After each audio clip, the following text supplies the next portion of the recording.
বারান্দার জানলাটা খুলে দিয়ে ও ফু দিয়ে মোমবাতি নিভিয়ে দিল।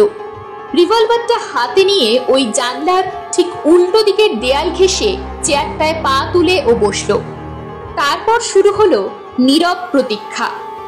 প্রথম ঘন্টায় কিছুই হলো না। দ্বিতীয় ঘন্টায় সোমনাথের ঢুলুনি এলো, হাই উঠতে লাগলো।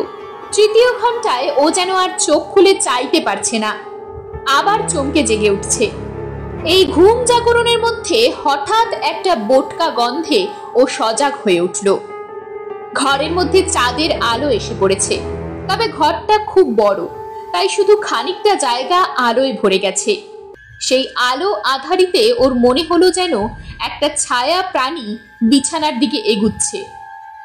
ও বাঁ হাতে টর্চটা ধরে ডান হাতে রিভলভারটা তুলে নিল।